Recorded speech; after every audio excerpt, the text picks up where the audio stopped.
o'clock, and it seemed like for some reason my phone was not translating the data over to Twitch, I guess.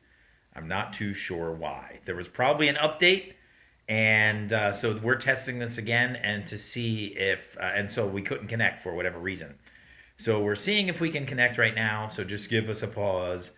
Do do do do do do do do. I'll give some elevator music, or maybe not. So yeah, Ginger is checking Long Island Tabletop Twitch channel. Uh, okay, so it looks like we're on now because now I got a couple viewers. Okay, I don't know what happened. So thank you. We're running a little later than what we did. Thank you so much for joining us, and we will start again. So hey, Bill. So here we go from the top. I already talked for like 7 minutes, but from the top. Welcome once again to another Game Master Dave's live show on the Long Island Tabletop Twitch channel, and a chat is open. Feel free to chat. And so I was talking about a lot of things that I was doing this week. I'm in a through the ages game on Steam. We hope you get a chance to play some games, or playing some games right now in the pandemic. I have played Call of Cthulhu just the other night. I played a Stratomatic. I'm playing that on Vassal with a friend. I'm trying to get an Advanced Civilization game going on Vassal. I'm playing Dominions 5 on Steam. That's a lot of fun. Ask any questions about any of these games if you're interested.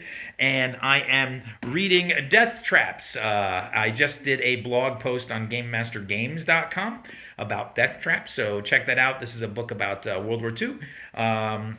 And I'm actually starting back at Empire State College, or I'm starting at Empire State College in July. So, whoo, I'm busy, busy, busy. I hope you're keeping busy too. Oh, and Ginger and I played 5 games of Welcome to the other day for my stepson's birthday. So happy birthday, happy belated birthday, Devin. That was a lot of fun. Had a good time. Okay, so the game we're talking about tonight is, my friend Greg calls it Build a Better Farm. That's his nickname for it. And it's one of the classics that I have. Rich, if you're watching, the thing I haven't learned the games that you brought over. I haven't learned how to play them yet, so I can't feature them. So I do hope to do so soon. But I did, well, we did Horrified, and King Domino, so that was cool. So tonight we are talking about Agricola, Build a Better Farm. So Agricola, I've had a lot of fun with. Some of my friends prefer to play Caverna instead, which gives a lot more options than Agricola, and also eliminates some of these initial card things, which can be pretty intimidating for a new player, and I'll show you why in a second. Agricola is rated 7.9 on BoardGameGeek.com. Ginger and I like to say anything over 6.5 is unbelievably awesome. Ginger came in during the test run of the show about 12 minutes ago, and said that there's been an updated version of Agricola, which is like rated 8.0 or 8.1, and also an expansion that's rated like 8.1. Unbelievable score for this game. Look at this. Out of 100,000 plus games plus on BoardGameGeek.com, it's rated number 32. And out of strategy, it's rated number 32. I don't know how they plan that. How did they get 2 ratings? Chat is open. It's 1 to 5 players. You can ask questions if you want to. 30 to 150 minutes. It really becomes a long game when you play with a lot of people. Age is 12 plus. And the weight, it is a little complicated. And here is where the complication comes in. The game design is by Uwe Rosenberg. The artist is Clemens Franz. And Lookout Games and also Z-Man Games has produced this, as well as maybe some other people. So anyway, it is a worker placement game. And each one of these spots are where you can place your workers. Each one of these spots right here. And then we have 4 stages, 4 cards in stage 1, and then we put a sheep right there. So there's lots of tokens. This is only like a third of the tokens. I didn't break them all out for the entire game. And then you have a lot of playing pieces too. And these are our workers sitting in our house. And so for those that are new to joining us, we don't really explain how to play the game. We just sort of give a quick overview. The objective of the game is to score the most points, and the points are scored with how much fields you have, how many pastures, how much grain and vegetables. Oh, where's a little scoring sheet? That's right. We have a little cheat sheet right here for how many points you get for when you for how many you have, how many points you get. And so you add up all your points. You can see you get points for all of these multiple things. One of the reasons why I love this game is that there's multiple ways to win the game. So you could do all fields and grow vegetables and stuff, or you could get a lot of animals, or you could get a lot of people and build your houses and grow out your space. And so there's a million different things that you can do. Yes, okay, that's true, Rich. Thank you for joining in. There is a family edition included in the main game, which makes the game much easier and great to play with kids. So yes, I love this game too, but I don't know if you were on earlier, Rich. I think some of you guys have said that you like Caverna better. I played some Caverna. Oh, I forgot to put up my major improvements, darn it. That's okay. I was trying to set this up. I'm not going to put them all out right here, but I'll just show you what they are. Okay, so the basic overview is you need to get points, but you need to make sure that you have food to feed your family, okay? And those, when you feed your family, it comes up at like this harvest time. And we do 4 turns before we have our first harvest. Then we do 3 turns and then have a harvest. And then 2 turns, 2 turns, 2 turns, and then 1 turn before a harvest. And during the harvest, you do a field phase, a feeding phase, and a breeding phase. You want to make sure that you have food to feed your family, but there's lots of different ways that you can gather food, okay? Because if you don't get enough food, you get begging cards, and the begging cards are -3 points. So that is bad. You don't want to get begging cards like every turn. All right, so when it is your turn, you basically take a worker and you decide what to do. Do you build rooms? Do you get the starting player and build a minor improvement, take a grain, plow a field, play an occupation, just go get 2 food, grab the sheep, get 3 wood, get 1 clay, get 1 reed, so on and so forth, okay? So there is, now what I was going to say was, I got to back up. The main thing that drives this game, in my opinion, and one of the reasons why I like it a lot, is that you have 7 cards. Everybody's dealt 7 random cards at the beginning, and 7 minor improvements, and 7 occupations. Okay, so you basically want to look at these very carefully at the beginning of the game, and you might find out that there's combos. So like maybe this one works well with this one, or this one gives you a bonus, and this one will improve the bonus with this one, or so on and so forth. So as you play the game, you want to play these minor improvements. You want to play your occupations. You want to possibly get a major improvement to increase how much food you make, or some other advantage.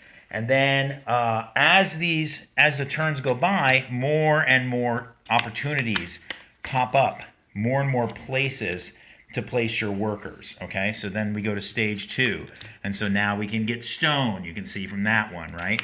Another stage 2 is now we can grow our family if we have another space, and you can actually build another spot in your house.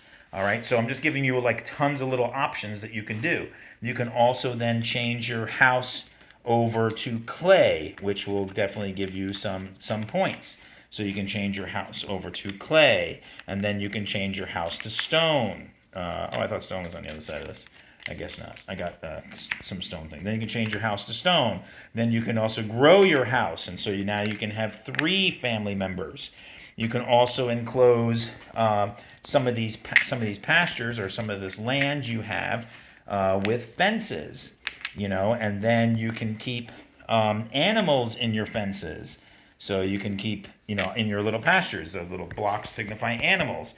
There's like so many different things. You can also plow your field, and then you can plant grain in your field. So there's tons of things. This is like land management, farm management, worker placement, point driven, combinations.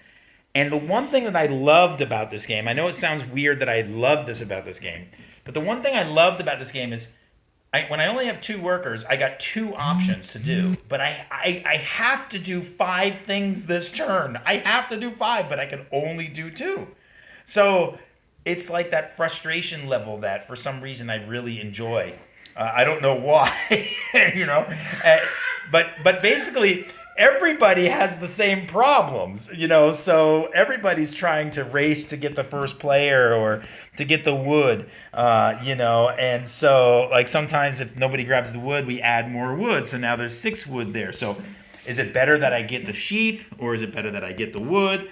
Or do I need the reeds or the food? You know, it's like all these decision makings that are really painful. So I do enjoy that. Now, the other thing that I love about this game is there's lots of variations. Look, this is the occupation deck and the minor improvement deck. But then they have an advanced occupation deck. Okay, so once you get used to the game, you can play the K deck, and this is an advanced deck which adds like so many different opportunities. And then once you like that one, you can also play. You can play instead with this one, the I deck. This is the interactive deck. These occupations like have serious interactions with other players. So maybe maybe you get the baker occupation. So every time somebody bakes bread, you get 2 food, or maybe you have you know, some sort of. Well, let's take a look at it. This is the layabout one. So once you have played this card, you may not take part in the next harvest. Okay, you also do not need to feed your family during that harvest. All right.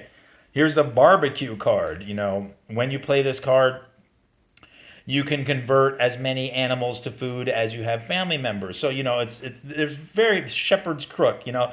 It's so interesting. Look, you can build a canoe, you know, you've got a dovecote, you've got a sack cart, you know, storyteller can be your occupation. Lord of the Manor or Field Warden. It's very, very interesting game. I really love this game. I hope you get a chance to play it.